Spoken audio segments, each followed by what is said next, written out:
Գյորջյան Կասկադ 60 ամիս փուլային վճարում բազմաթիվ առավելություններ։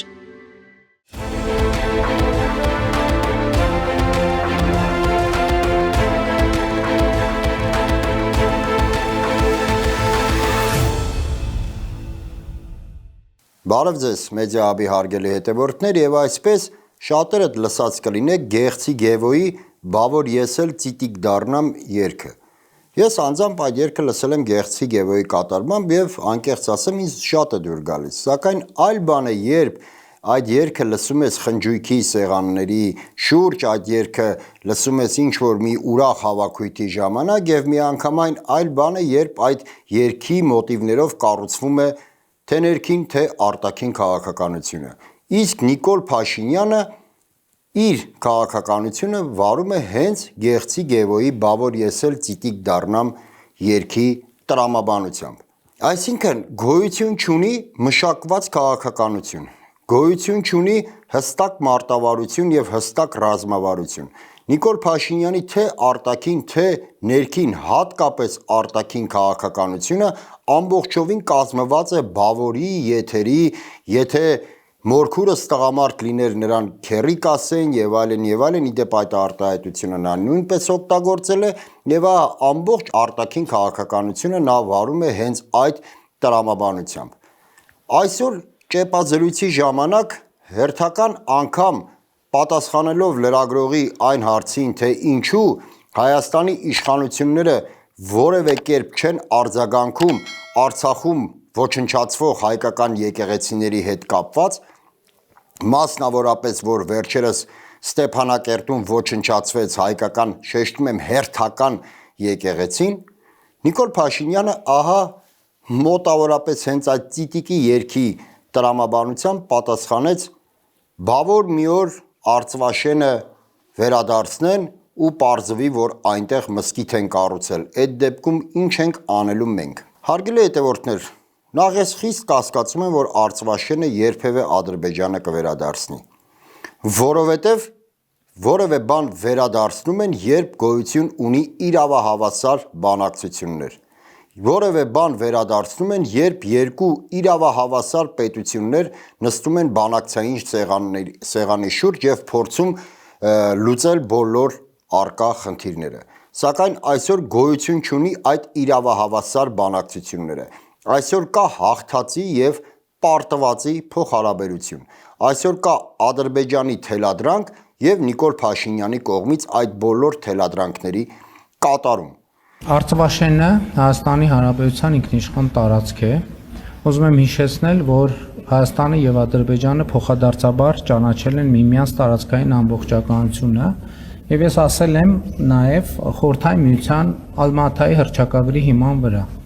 Ես ուզում եմ մենք մոդելավորենք այսպիսի մի իրավիճակ, ասենք այն պահը,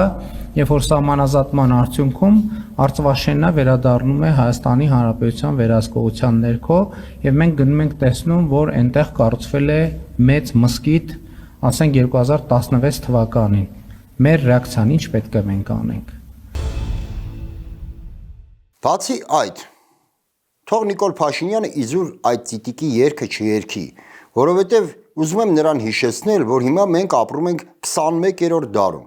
եւ եթե Արծվաշենում որևէ մզկիթ կառուցված լիներ, ապա մենք այդ մասին կիմանայինք։ Պարտադիր չէ, որ վերադարձնեն Արծվաշենը, մենք էլ գնանք Արծվաշեն, մեկ ասենք՝ «Պահո, այսինչ նոր մզկիթ են կառուցել» ու կանգնենք դիլեմայի առջև, թե ինչ պետք է անենք այդ մզկիթի հետ, քանդենք, թե պահպանենք որպես Ադրբեջանի ճակերտավոր պատմամշակութային ժառանգություն։ Բացի այդ, նման համեմատությունը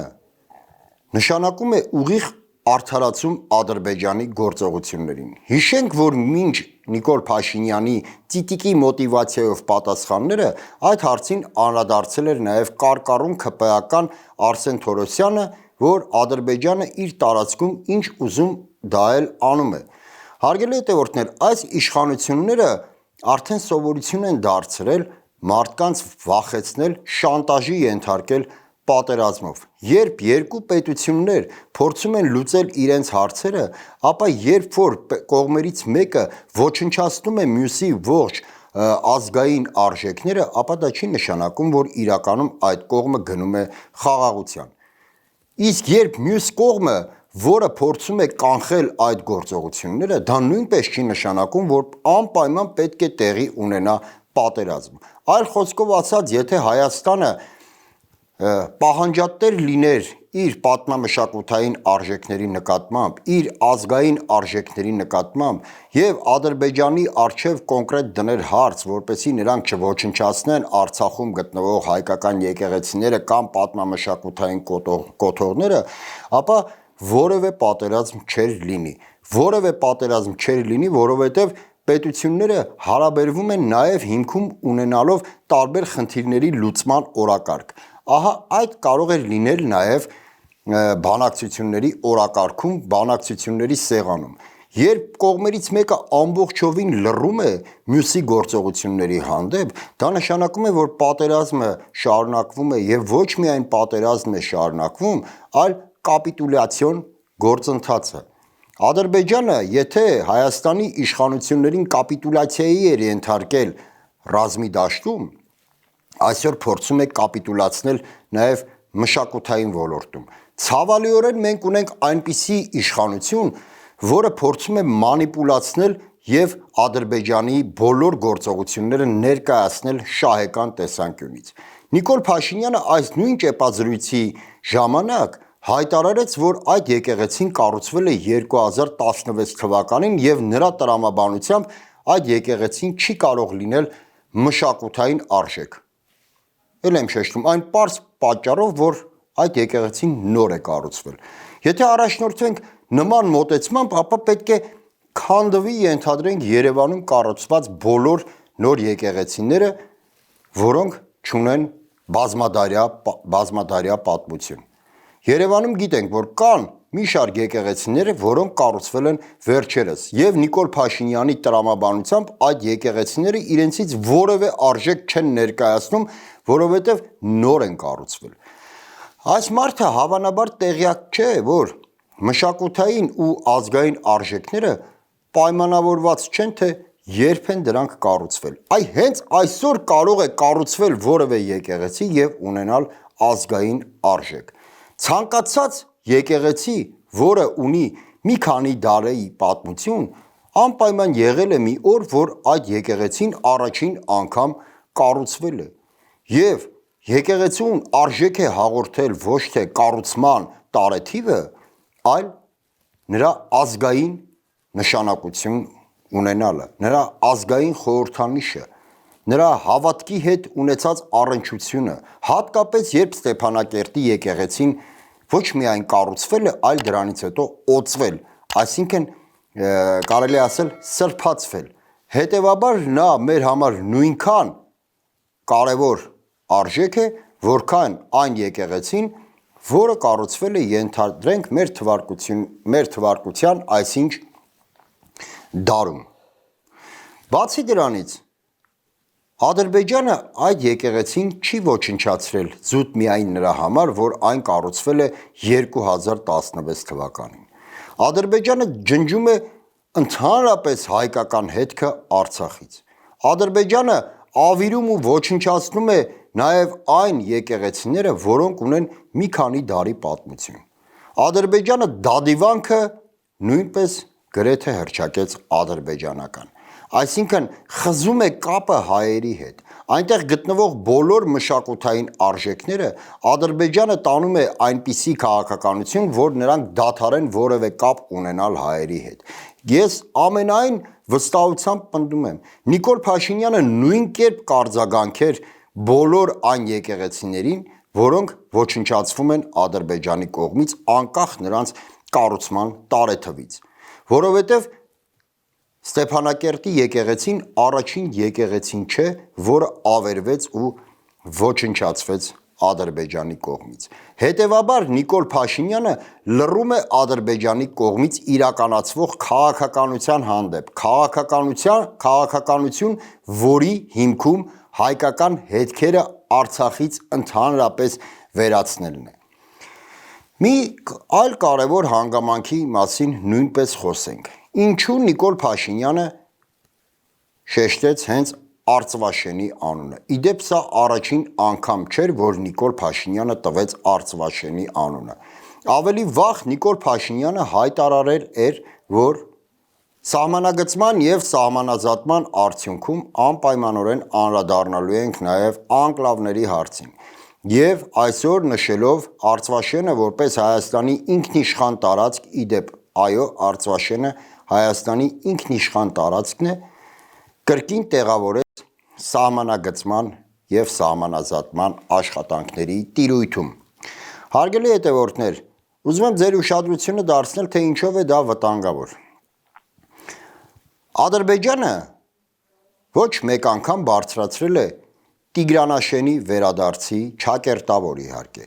վերադարձի հարցը, որը նրանց պատկերացմամբ կոչվում է քյարքի։ Հարգելի հետևորդներ, ինչ տարբերություն Արծվաշենի եւ Տիգրանաշենի միջև։ Իհարկե, պատմական առումով, հայրենիքի առումով ոչ մի տարբերություն չկա։ Մեր համար թանկ են մեր հայրենիքի բոլոր հատվածները հավասարապես, սակայն ռազմավարական առումով Արծվաշենն ու Տիգրանաշենը անհամեմատելի են։ Եթե Նիկոլ Փաշինյանը վերադարձնում է Տիգրանաշենը, իսկ կարծում եմ նա անպայման կգա այն օրը, որ կվերադարձնի, որովհետև ելի եմ ուզում ձեր ուշադրությունը դարձնել, պատահական չէ, որ նա այսօր եւ ոչ միայն այսօր տալիս է Արծվաշենի անունը։ Եվ այսպես, եթե Տիգրանաշենը անցնի Ադրբեջանի վերահսկողության տակ, ապա դա նշանակում է, որ Ադրբեջանը մխրճվելու է ուղիղ Արարատի մարզ եւ ամբողջական ռազմավարական նշանակությամբ կարևոր դիրք է զբաղեցնելու եւ ամբողջությամբ վերահսկողության տակ վերցնելու այս մի հատվածը, ինչպես ամբողջությամբ իր վերահսկողության տակ է վերցրել Տավուշի հատվածը, Վայոց ձորի հատվածը, Սյունիքի հատվածը, այսինքն Ադրբեջանը օղակի մեջ է վերցնելու Հայաստանին։ Այնուհետև որքան էլ մենք խոսենք ինչ-որ բարոյական հաղթանակների մասին, Արծվաշենի վերադարձի մասին եւ այլն, ոչ մի բան չի փոխհատուցի այն խոշոր ձեռքբերումը, որը կունենա Ադրբեջանը։ Երբ Նիկոլ Փաշինյանը հայտարարում է, որ Հայաստանի Հանրապետության սուվերեն տարածքը այսքան քառակուսի կիլոմետր է, չեմ ուզում իր նշած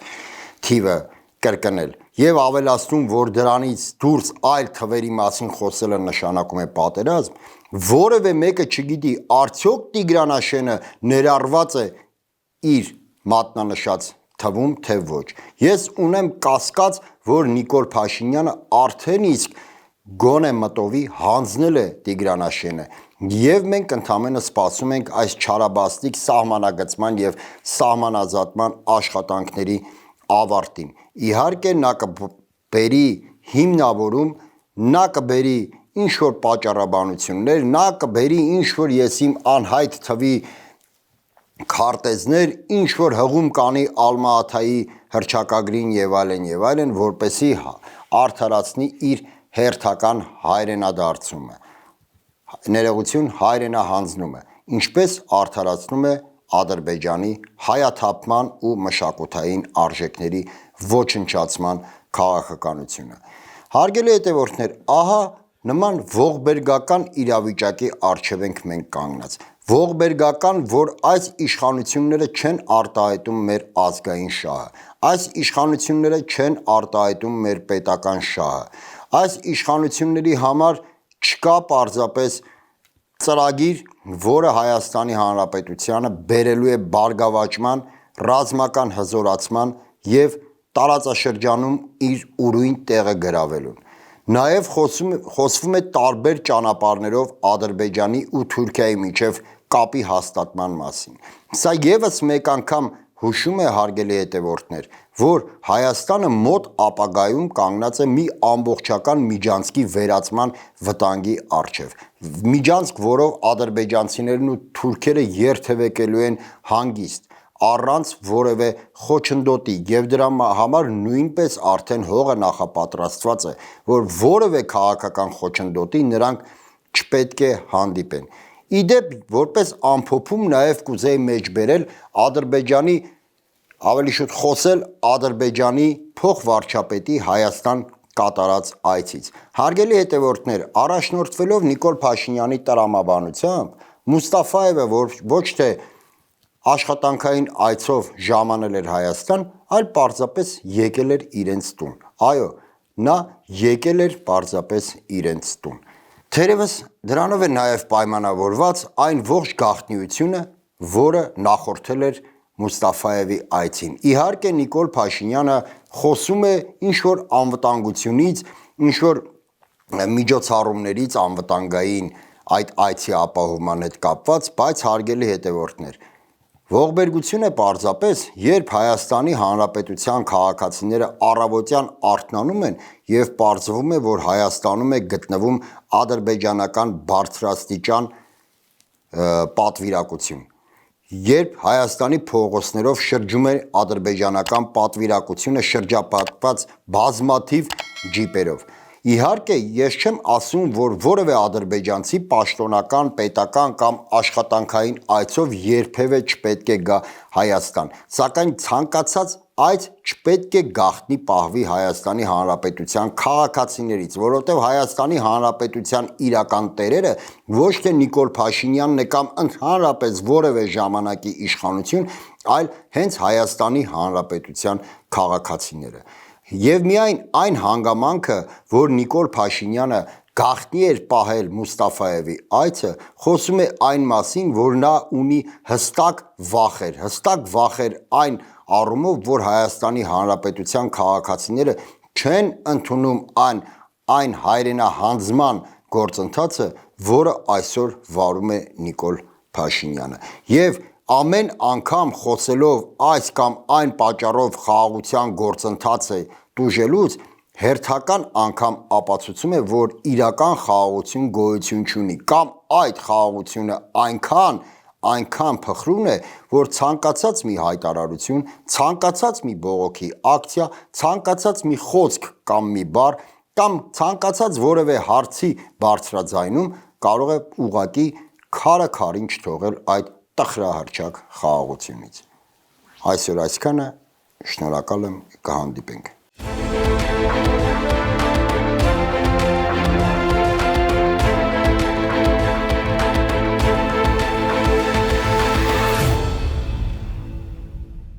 Գյուրջան Կասկադ 60 ամիս փուլային վճարում բազմաթիվ առավելություններ